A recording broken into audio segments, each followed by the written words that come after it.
The Aggies, the Jazz, the high schools. If it's the sport you care about, we're talking about it. The Full Court Press on Sports Talk Radio, 106.9 FM, 1390 AM. The Fan.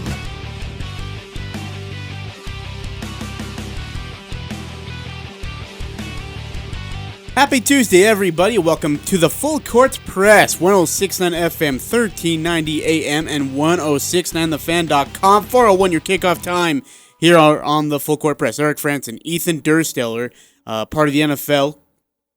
Big deal around here. Huge deal. Not true. Government Affairs Coordinator of the National Football League joins us on the Full Court Press. I am Ajay Salvesen. Very special welcome to however and wherever you are joining us from. Always willing to participate. And love to have, or excuse me, not always willing, but always welcome to participate in our show. If you would like to, if you want to text in, you can do so at 435-339-0321. If you want to call in, 435-752-1069. You know the drill. Join in however and wherever you wish. Love to hear from you. We've got a lot of great topics to go over. A couple major ones on the college football side. A major one in regards of a former Aggie quarterback. You know his name.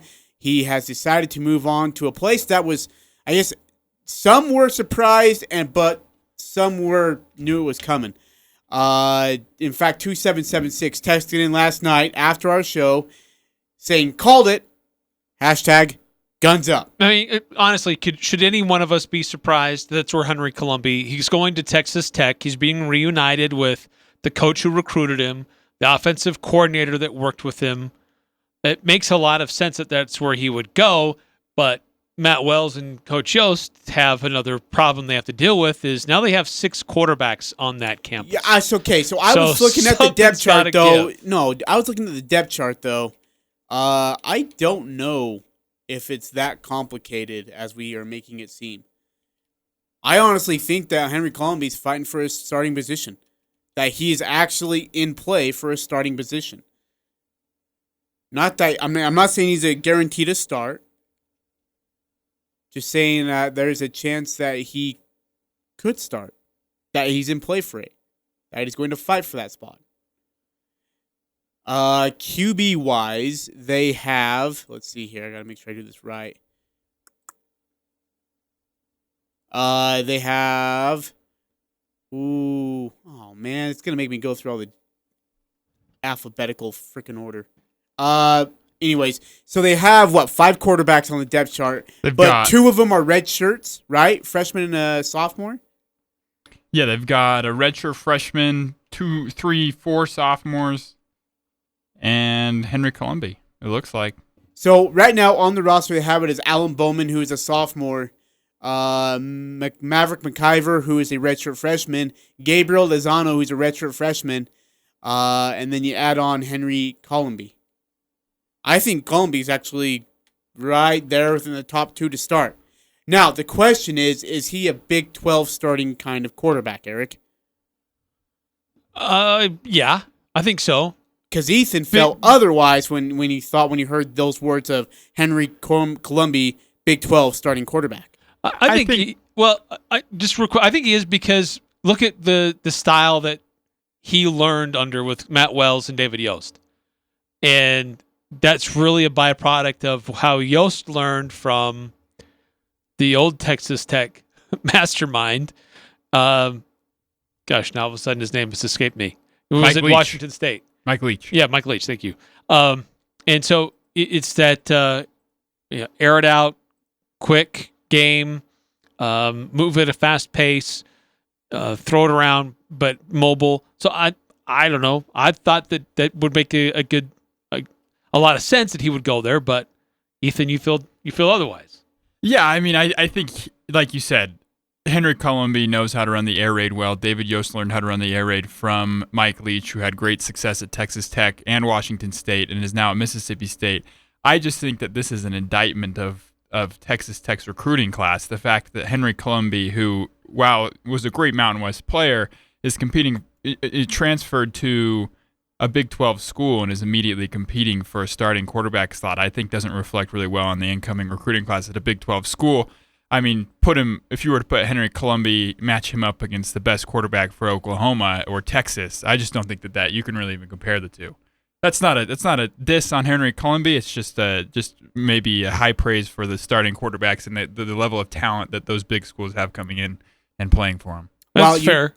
While at Utah State, Henry Colombi completed 53 of 69 passes for just 460 yards over 2 years. Again, he didn't get a lot of reps. Reason why is because he was playing behind a first-round quarterback by the name of Jordan Love, which, I mean, that's going to happen to you. But again, in that quarterback room, he'll join Alan Bowman. He'll join Maverick McIver. Experience, and like you said, familiar with the system, Eric, that you brought up. I think this kid's probably going to be starting game one if and when there is a game one. So I don't know what's happened with Texas Tech because I don't follow them every day.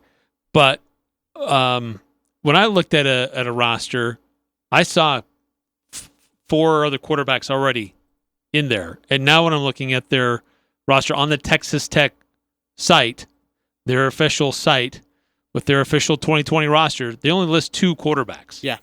So if things have moved around, if things have changed, there is a place for Henry Colombi to go right in and compete to be the starter. His dad was pretty active on social media last night. Oh, yes. Saying that he's blessed, can be more proud and excited for what's going on, completing his dream for his son to play Big 12 football. Anyway, Henry Colombi put some things out on social media. Really wanted to thank Aggie Nation for their support. Create a lot of relationships and memories.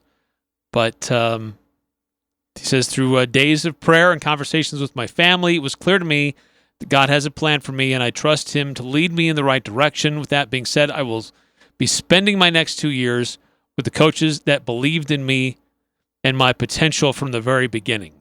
Again, if you want to text in, you can do it 435-339-0321 or call in at 435-752-1069. 9315 has texted in. Says, I heard today from a pretty credible source that Henry at QB was already looking to transfer before.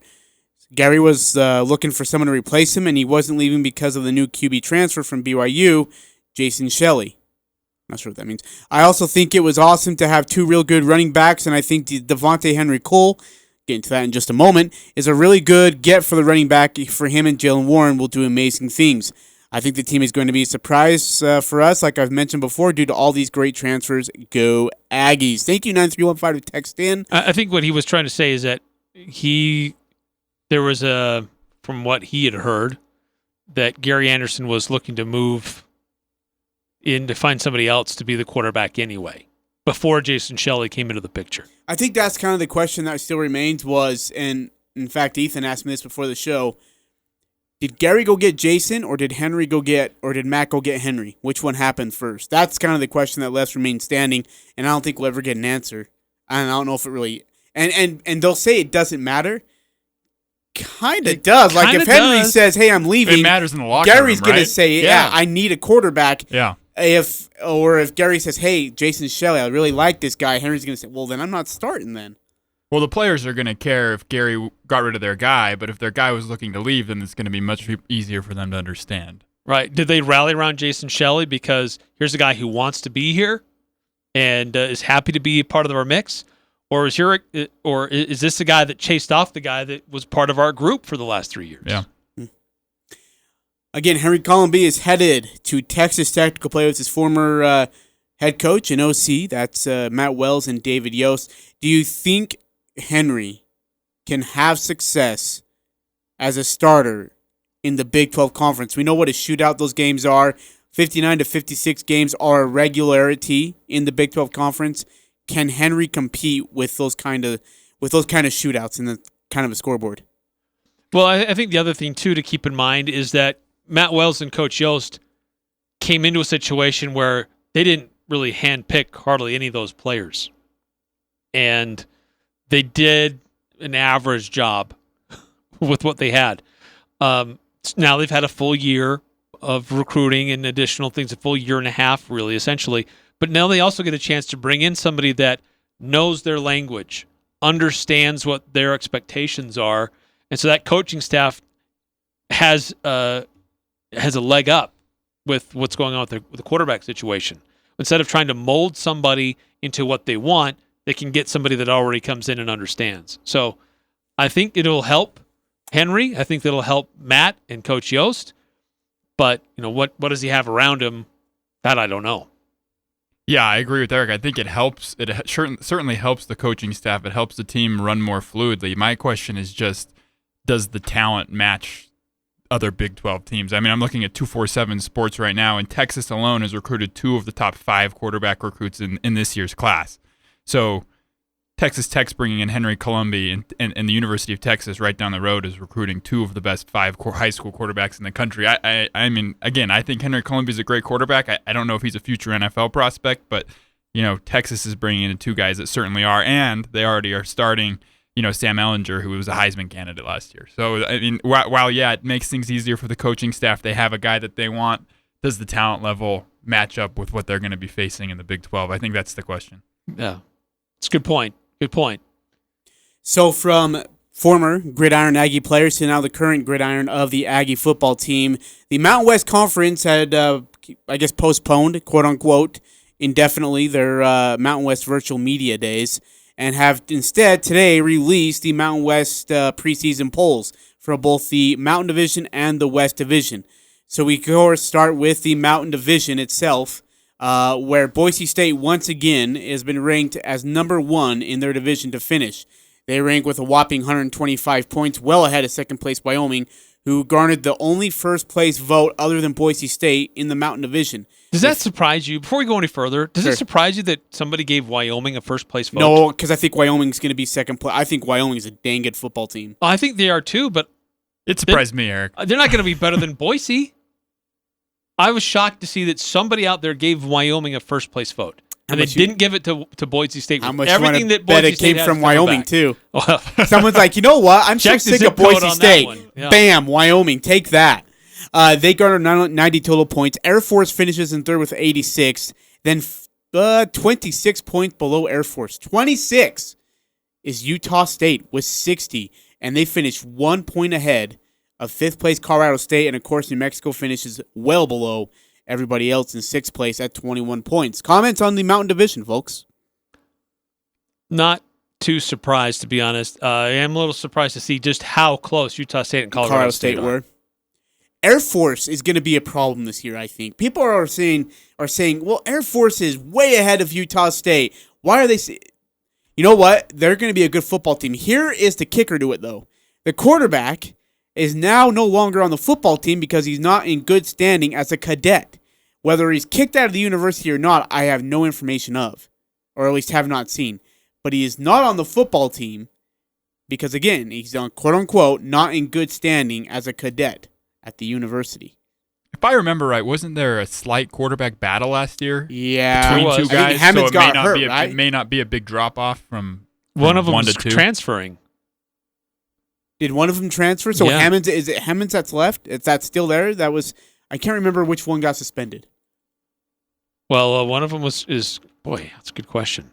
I guess my point would just be, I wonder if the drop off from QB1 to QB2 is huge, or if those were the two guys that were in the quarterback battle last year. Isaiah Sanders transferring to Stanford. He did well for himself. Yeah, yes. No kidding. Jeez. I'm looking for a report on the Air Force quarterback. I'm not seeing one anywhere. I know that there was a report that they lost their quarterback again because he wasn't in good standing, but I'm not seeing it right now. But nonetheless, Air Force again does finish in third place. Utah State in fourth place. Is that where you guys kind of expect them to be in the conference, or at least in the Mountain Division itself? I think so. I thought they could have been a bit higher. I think that the reason that they came in a bit lower was because last year's recruiting class finished a little bit lower, and this year's recruiting class as well is ranked pretty low in the conference. So maybe folks are thinking that, with the turnover that Gary will have a hard time replacing guys that have left.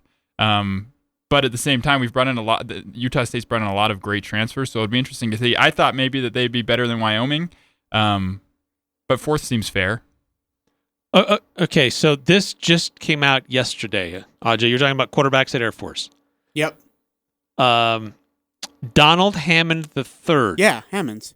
No longer in good standing and could miss the entire 2020 season. So they've got one guy who's transferred. He's leaving to go to Stanford. And then they've got another quarterback who's no longer a cadet in good standing and cannot represent the academy in outside activities. That sounds pretty serious. He's out. You know, if there's 2 or 3 teams in the country that can do without their starting quarterback, though, Air Force is probably one of them, simply by virtue of the system that they run, right? True. It's them, Army, and basically them and Army that run the triple option, right? It doesn't rely as heavily on a quarterback as most teams' offenses do.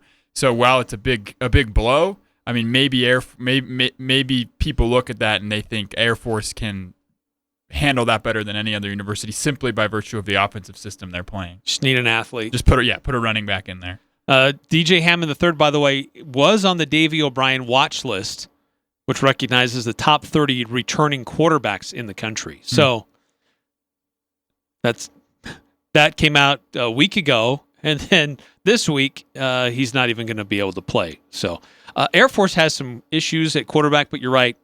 It's not really been a problem. A few years ago, Utah State played them, and they were going to have their third-string quarterback because they had injuries, and the Aggies just couldn't figure this guy out. And they killed him. Yeah. Well, their whole entire offense killed him. I mean, the defensive line got dominated. The second-level linebackers were just lost and confused. Didn't help that Woodward went out, I think, halfway through the game. And then midway through the third quarter, that defense was gassed. Our offense was incredibly unproductive. Whether it was execution or play calling, you can take either one and put it up there, and it would stick to the board. It was just a bad game overall, entirely by Utah State. We've struggled against Air Force, I think, since we got into the Mountain West in 2013. You think about the game 2 years ago when we had Air Force at our house, and we had like a 15 or 16-point lead. Got dwindled down to, I think, 8, and we had to have a last-minute stop thanks to David Woodward and Tuvea, or what's his name? The linebacker who had a broken hand, ended up having a career. He came back for his first game and had 7 tackles that night and was the player of the week. So, yeah, Air Force has always gave Utah State problems, and I don't think that's going to be any different this year. What does surprise me a little bit, when you look at the overall points that were awarded, and maybe it's not totally fair to compare points between the Mountain Division and the West Division. Effectively, Utah State is ranked 8th in the entire Mountain West. Yeah, let's go ahead and go quickly through the West Division. San Diego State finishes with 19 first-place votes in the West Division. That garners them first, 122 points total. Nevada gets 2 first-place votes. That's at 100 points. Hawaii's at 74 points. Fresno State, San Jose State, UNLV finishes last with 29 points. So you're right. More or less, they finished 8th place in the Mountain Division. Surprises me a lot, especially like with Hawaii and Fresno State, to be honest with you. Hawaii and Fresno, very close. Just 1 point separates them, similarly to what Utah State, Colorado State in their rankings. Another surprise in the West Division, that Nevada got 2 first-place votes. That's a team that just really didn't seem to figure out who their quarterback was going to be. That was always a question, always a problem with them. They had some other things that were going right for them. They got to a bowl game last year, but just trying to figure out who their quarterback was, and it wasn't because of injuries. They're wildly inconsistent. So maybe they've got that settled for who's coming back and how they project to go for this upcoming season. But that one did surprise me a little bit, to see Nevada getting 2 first-place votes in the West Division. Ethan? I'm going to take this a little bit different direction. I think my money, if I was a betting man, which I'm not, would be on Hawaii to win the West Division. I thought that they were excellent last year. Cole McDonald obviously left, who was an excellent quarterback, but I think that their new coach, can't remember his name, has a great system. Their defense was tough. Their offense moves the ball really well. I think that and I was not impressed by San Diego State last year, and everything that I've seen of folks that they're bringing in and are coming back doesn't make me think they're going to be any better. I think Hawaii, by virtue of what Eric said, Nevada doesn't really have a solid quarterback, and then San Diego State being a little bit up in the air. I think Hawaii is going to be – they came out of the West Division last year. I think they're going to come out again this year. They could be a really surprise team. I mean, Cordero's coming back. He had a lot of reps at quarterback at times when McDonald was out. So that could be a really dangerous team. Hawaii could be. Yeah, it could be really intriguing. And the other team actually, again, I bounce around, but Nevada, honestly, I think it's going to be a better team than people expect. I think they're going to turn some heads.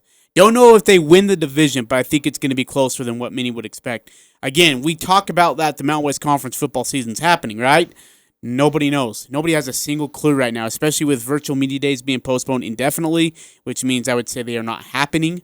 And we don't even know if conference football will happen or what it will look like or even when it will happen, fall or spring. Things are just on absolute fluid mode, which is cause for concern around the country. California has shut down high school football, as we talked about yesterday. Florida and Georgia announced today they're all go. They will go with high school football with no restrictions of that sort, at least in the football department. Surprised. I think there's like one that's saying, hey, we're going to be extra cautious here, and the other one says, look, enough with the cautiousness. It's just let's move on. Let's live life. But I don't know. I'm worried that it's going to come back to bite Florida. It's going to come back to bite Georgia, and then we're going to be back at square one again. I would have been surprised, but I spent a little bit of time in Tennessee last year and finally came to understand just how big football is in the South and what it is. And I don't think that we quite even grasp how important it is for them down there. It's people say, oh, it's a religion, and we think, yeah, that sounds fun. But it's a gigantic thing that people look forward to. It's a big deal. It's a big deal. A lot of the economy, not just the cities and the cultural aspect of those cities, but a lot of the economies revolve around high school football in these small southern towns where everybody pitches in. The stadiums are gigantic, the concessions, the merchandise, everything that goes into it. It's as big as college football in some of those smaller towns. So I think that, the consideration isn't just football is what we live for. It's also, we have a lot of small businesses in these struggling communities that need high school football. All right, we're going to take a break. Coming back, it's time to talk some NFL news. Coming up, we're going to talk franchise tag, and contracts. Eric, I can't talk today. Like I'm speaking Indian. You ever have that problem? I personally never have that problem. I do. My native language comes back to get me. I realized someone just texted me and said, dude, you aren't talking normal. That's all they put. So thank you to that friend of mine who texts me and says I'm not talking normal. Much love. Much love. All right, let's take a break. Coming back, Ethan Durstaler again here with us of the NFL. We're going to talk franchise tags. What do they mean? And we're going to talk about some of the players the great players who have been affected by the franchise tag and what their future looked like after that. And then, of course, we do got some NBA news. The courts have been shown. They look beautiful. They look really, really good. Houston Astros are being victims of the beanball. No surprise there. And much, much more to come here on the Full Court Press. 424 your time here on 106.9 FM, 1390 AM, and 106.9thefan.com. The Aggies, the Jazz, the high schools, the Full Court Press on Sports Talk Radio, 106.9 FM, 1390 AM. The Fan.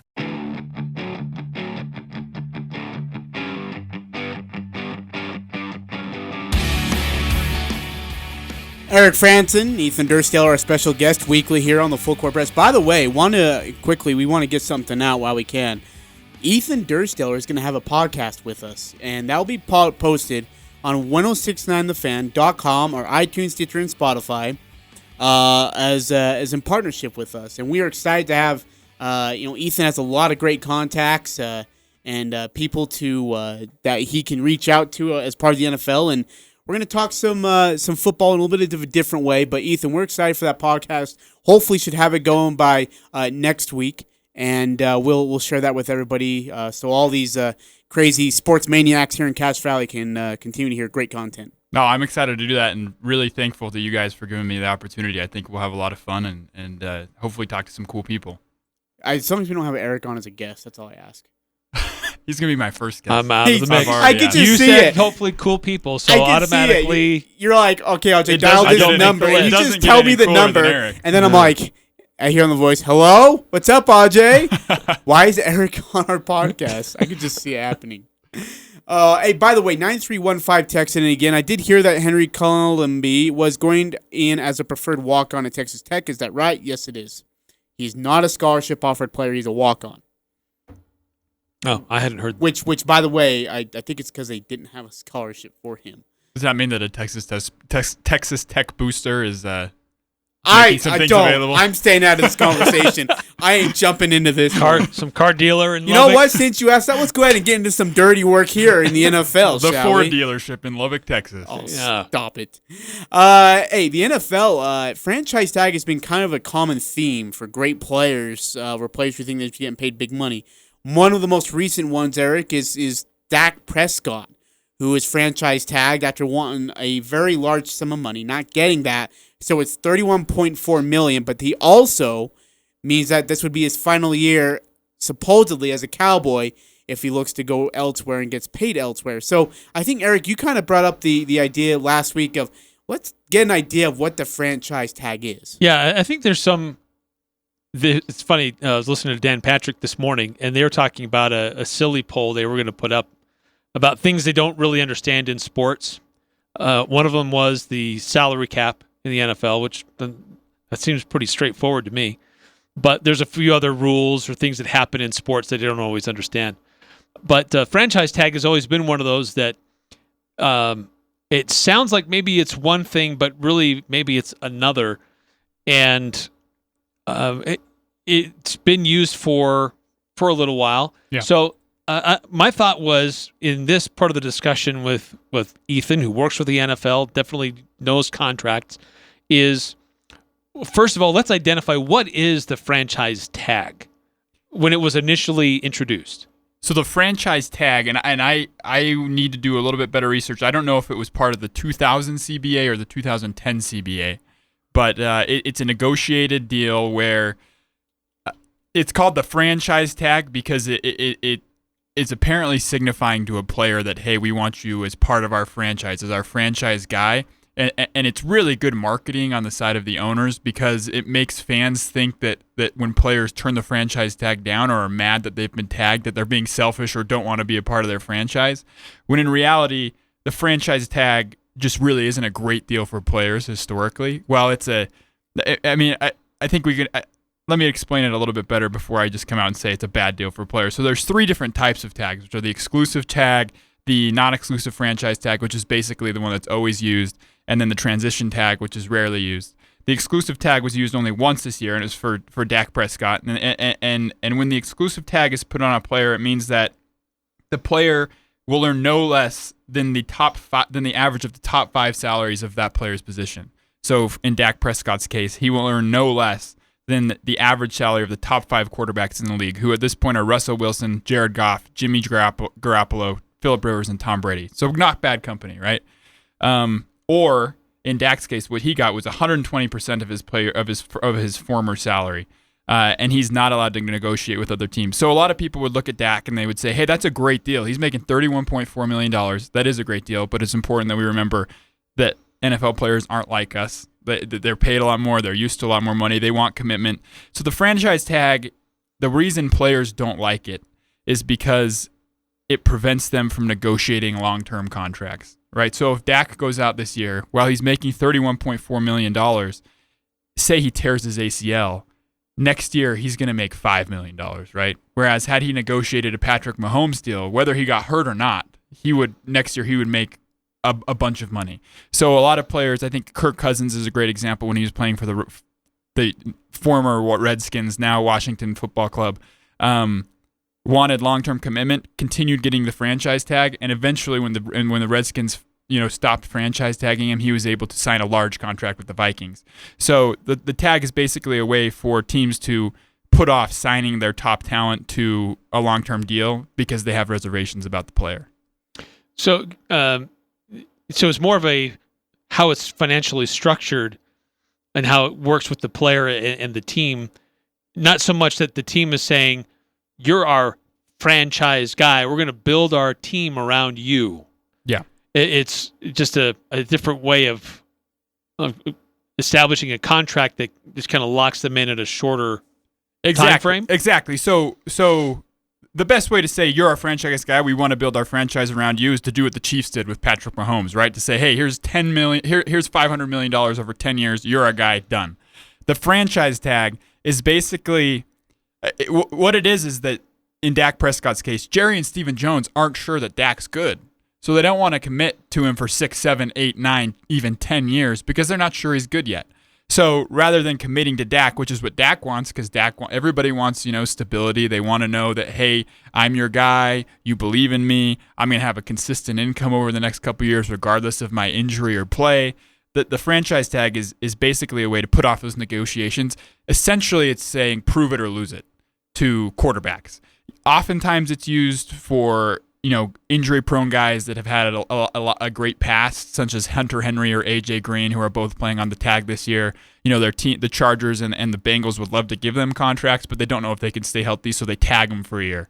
And then if they stay healthy, they'll give them a contract. But it's evolved to the point where now most teams use it how the Cowboys are using it with Dak this year, which is basically prove it or lose it. If you play well under the tag this year, then maybe we'll talk about a deal next year. But if we're paying you $31 million and you don't put out, then we're not going to, then hands off of a big contract. That's just not going to happen.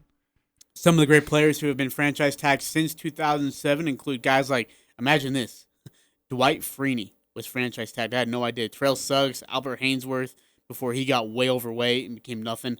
I know that's kind of rude, but I remember when he went to the Patriots. It was a mess.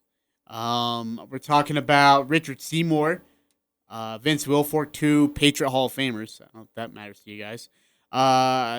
Michael Vick was franchise tagged by the Philadelphia Eagles in 2011. Think about that for a moment. Wes Welker has been franchise tagged. Anybody else? I'm trying to think of anybody with the great players. Pat McAfee, he's franchise tagged. Everybody loves Pat. There's 13 players playing on the tag this year. Oh my gosh! Yeah, Des Bryant, Demaryius Thomas. So with the players that are, I guess one of the other questions that I had is that do you see the franchise tag used most often with a certain type of position, or do you see teams use it for a wide variety of positions on their team? You usually see 2 things, I think. One, quarterbacks that you obviously in today's NFL you have to have a good quarterback, and quarterbacks want long contracts, and teams don't want to give them the long contract unless they know they're the guy.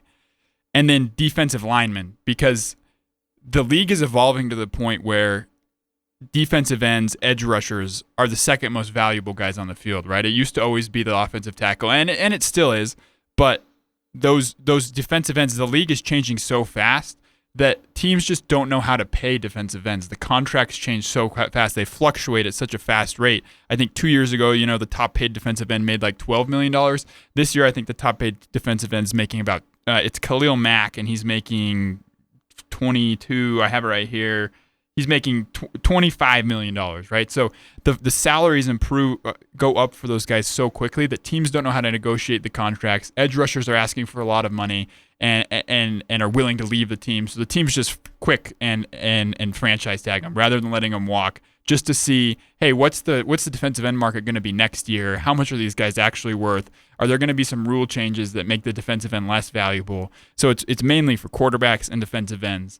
And then obviously, like, Belichick does everything different. He franchises tags offensive linemen just because he sees them as more valuable than other players. So he'll just franchise tag a good offensive lineman so they don't go anywhere. Do you think the franchise tag will continue to be used more and more often?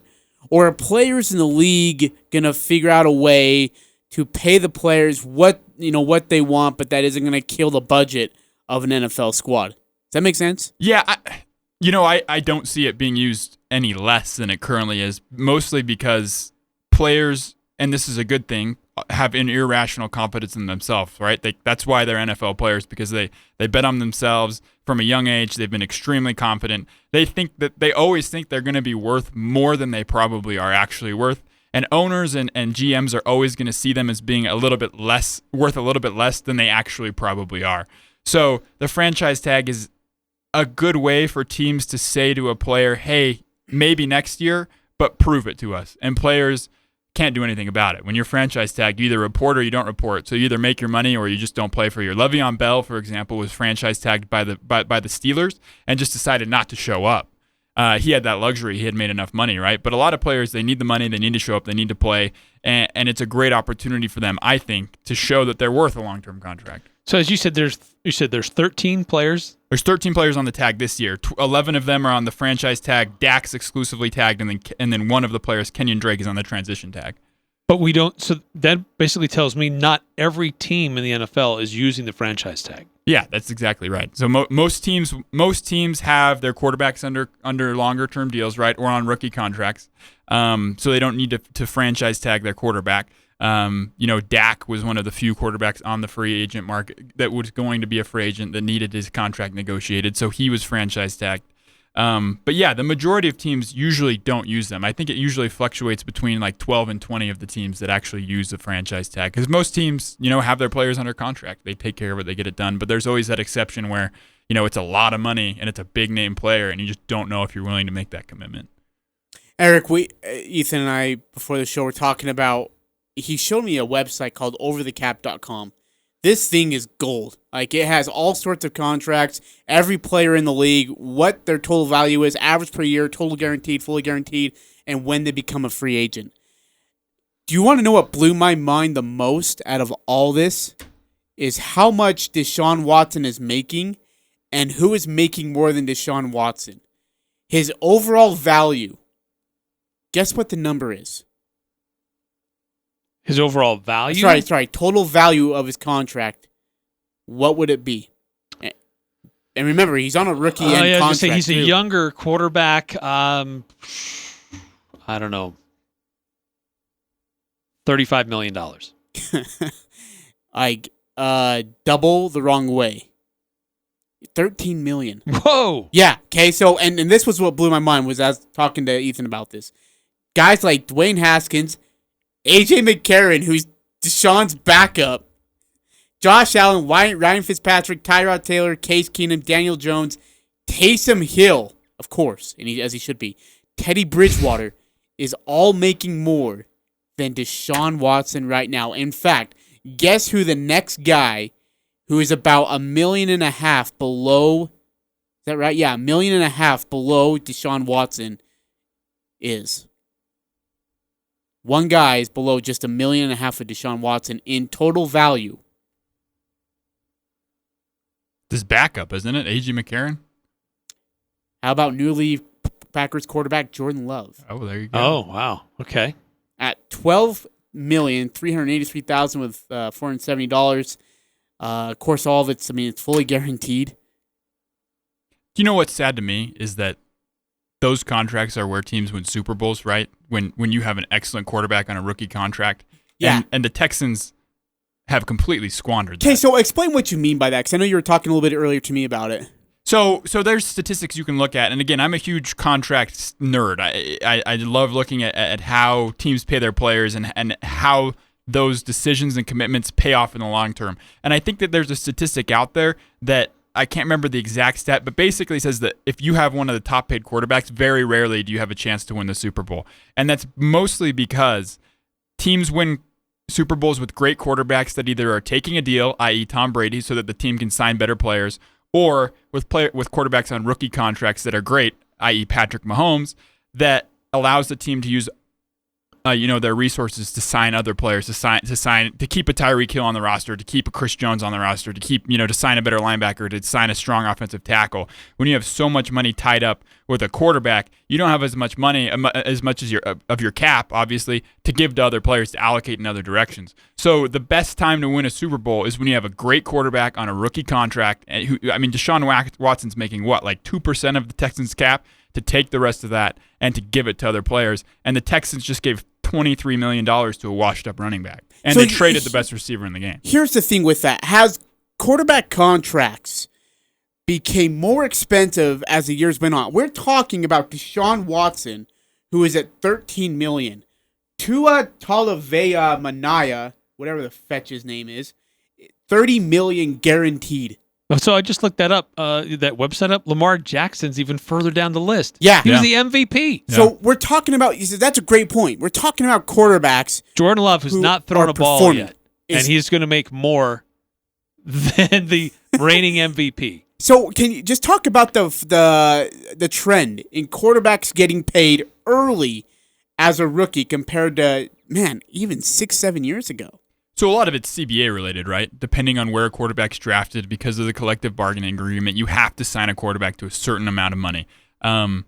That's being said, a lot of teams just believe that a lot of guys still aren't on the Moneyball train, right? So they look at statistics and they're like, screw it, I'm smarter than this. I am going to pay my quarterback a lot of money and we're going to build around this guy and we're going to win a Super Bowl. Whereas the teams that actually go and win Super Bowls are the teams that are able to negotiate lower contracts for their quarterbacks when they sign them and then build around them, develop them strongly, and then reward them with that talent. Obvious, right? Because Patrick Mahomes obviously was rewarded. Deshaun Watson's going to sign a gigantic extension. But they both started getting paid for football for a quarterback, a really low salary. Their teams were able to build around him, and they were able to find great success. My concern with Jordan Love, right, is that he's been given so much money early on that if the Packers really commit to him, are they going to have any money to put talent around him, right? Mm-hmm. They're going to have to pay Devontae Adams. That's one receiver. How are they going to fill out the rest of the offense? How are they going to make it easier for Jordan Love because they already gave him a large percentage of their cap? And like Eric said, he's never thrown a pass. With these, the other thing to consider too is that there is with the NFL, it is a hard cap, correct? It's a soft cap. So how is that? How does the NFL cap? It's a hard soft cap, right? Because I guess part of it has to go to some other expenses that are associated. But with the NBA, they say they have a salary cap, but you can go over that cap. You just have to pay a penalty to do so. Yeah. And so how does the cap work with the NFL? How is it maybe different from the NBA? So, like you said, Eric, we have a hard cap where teams on a yearly basis cannot spend over, right now, $198 million. That'll probably go up this year and then down next year because of the coronavirus. But it's gone up around $10 million for the last 10 years. Consistently gone up $10 million. So a team in a given year cannot pay a player, cannot play their collective roster more than that cap. There's ways the reason I say hard soft cap is because teams can defer payments, right? So when you sign Patrick Mahomes to a 10-year, $500 million contract, you structure the payments in a way that every year you're under the cap, but the actual value of the contract exceeds the cap. Does that make sense? Right. So you defer that money. But because NFL teams, so like you said, in the NBA, and I mean, baseball doesn't really even have a cap. In the NBA, if the Jazz want to sign Rudy Gobert for 5 years, $200 million, and that takes them over the cap, the Miller family just has to pay a luxury tax, right? They're billionaires. It doesn't really make a big difference. A lot of times they'll complain about it, but ultimately it doesn't really make a big hit in their pocketbook. The NFL, you can't do that. You just can't. It's against the rules. There is no luxury tax. You just can't tax. You just can't pay a player that much money. So it makes it harder to build a team, obviously, but it also, I think, makes building a team much more intriguing because it actually takes a little bit of, not that being an NBA general manager isn't hard, but you have to manage those contracts in a way in the NFL that your team fits under the cap and is able to perform with a set level of talent, and you're going to have to accept that some of the guys at certain positions just aren't going to be that good because you can't afford to go over the cap. Well, an NBA team they're trying to structure and figure out 15 contracts? Yeah. NFL's 53 now, or 54 now, right? Yeah. Wow. The new CBA. All right, let's go ahead and take a break. Coming back, we'll get to some NBA news, but of course, we start off on this break with always This Week in the NFL. I'm Patrick Claybon with NFL Network Now on the Westwood One Radio Network. Amid ongoing negotiations between the NFL and the NFLPA regarding how to have a season during the COVID-19 pandemic, the league's latest proposal comes closer to player demands. NFL Network insider Ian Rappaport reporting that the league has offered the players' union 0 preseason games, which is something they had requested. The sides reached an agreement on testing protocols Monday as well, which will have daily COVID-19 testing for players for the first 2 weeks of training camp. After that, if positive tests are below 5%, testing will move to every other day. The league's chief medical officer, Dr. Alan Sills, said changes will likely come as we learn more about the virus and new tests are developed. In a joint statement, the Jets and the Giants say they support New Jersey Governor Phil Murphy's decision to limit the number at large gatherings, and they will have no fans in attendance at MetLife Stadium until circumstances change. This has been NFL Network Now on the Westwood One Radio Network. Devontae Henry Cole is expected to enroll at USU and play for the Aggies. So this goes back to a conversation and a debate that was going on heavily last week, bringing in a transfer, upsetting the balance of those guys that have been in the system for a while, fighting to get their shot. And you bring in a transfer that also plays that position. This is different. You can play two running backs at the same time. I don't see this being as big of an issue as the Colombi situation. Tune in weekdays at 4 here on 106.9 FM, 1390 AM, and 1069thefan.com. Talking the sports you care about. The Full Court Press on Sports Talk Radio, 1069 FM, 1390 AM. The Fan.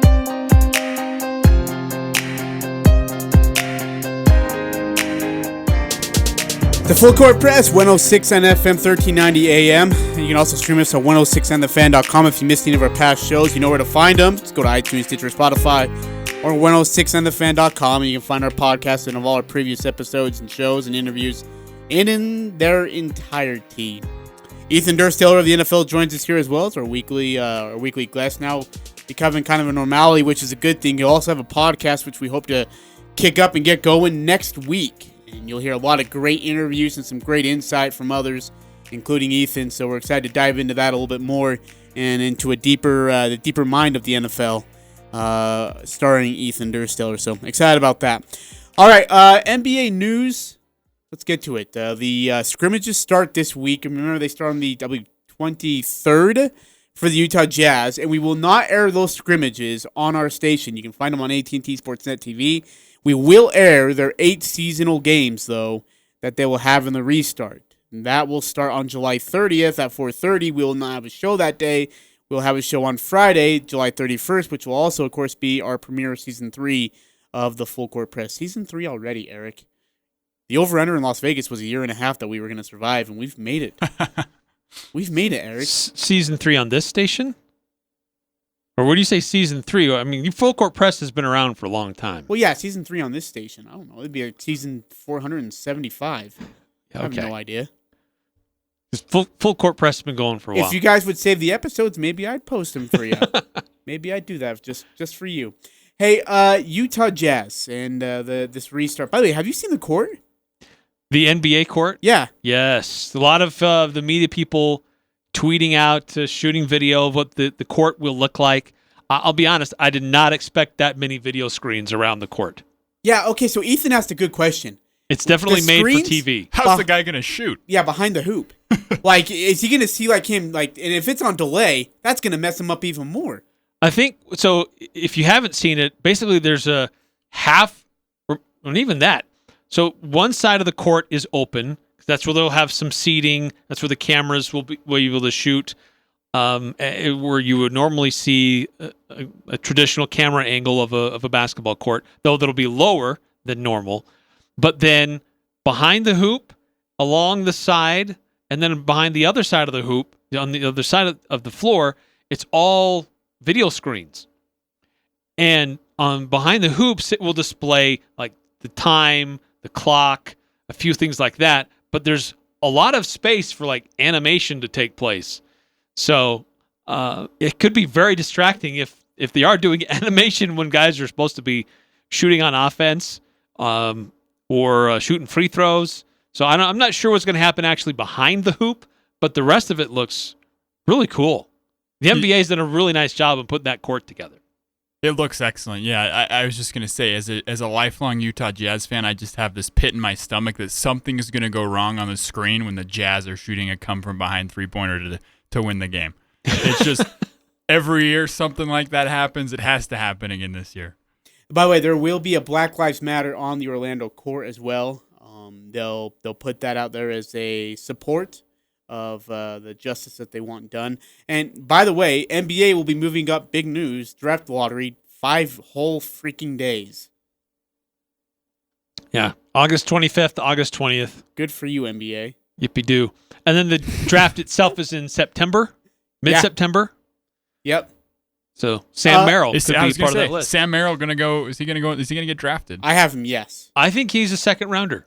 I think he'll get. I think somebody will take up on the board. Absolutely. And Sam Vecini, who's joined our show before, of the Athletic, also has him very high. I think COVID has worked in his favor because he's a proven commodity. There's a lot of tape on him.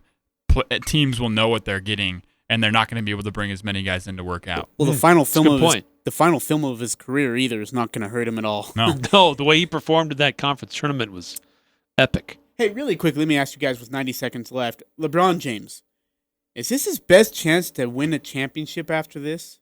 I mean, is this it? Is this his best chance now? The way this season's set up for him, the restart, if you will? I don't. It's hard to know. What they could put together an even better Los Angeles Lakers team next year with different moves. So hard for me to predict what that would look like. But I think that this Lakers team is pretty well structured, and I think that the way that things are lined up for them, I think they're going to be in the driver's seat. Yeah, I like Eric said, I don't want to say it's his last best chance. He's gotten a lot of rest. He'll probably be great again next year. And like Eric said, there's a lot of ways that team can improve. But I do think that they'd probably be my pick. Unfortunately, I'm not a big Lakers guy going into the tournament just because of the way they're structured and the fact that in a sprint there's no better guy to have than LeBron James. It'll be the Clippers-Lakers on July 30th. That's at 7 p.m. Mountain Time on TNT. Just before them, of course, is the Utah Jazz versus a Zion Williams-less Pelicans. Zion Williamson will not play because he'll have to quarantine after coming back from the bubble. He's not back whenever yet. he gets back. That'll be at 4:30. You can hear that on this station on TNT. For Eric Frandsen, Ethan Dursteller, I'm Ajay Salvesen. It's been another edition of the Full Court Press. Good night, everybody. I'm Dan Patrick, and this is Above the Noise. You never want to jump to conclusions when it comes to the coronavirus. Storylines change on a dime, and that's why I'm hesitant to even bring this up. But I think it's important to share some good news when it comes along. The NBA had 0 positives among 346 players tested since July 13th. The bubble appears to be working for now. About a month ago, we really didn't know which was a stronger strategy. Play at home or put all the players in one place. So far, the NBA and NHL seem to be in a better position than baseball and the NFL. That could always change. Right now, everyone in Orlando appears to be following the rules and actually having some fun. There's no guarantees that the bubble restrictions won't eventually wear on them. But as numbers remain high throughout the nation, 0 positive test has to make the NBA very happy and provide even more momentum to commit to a strategy that hopefully carries the league through a successful postseason. I'm Dan Patrick, and this is Above the Noise.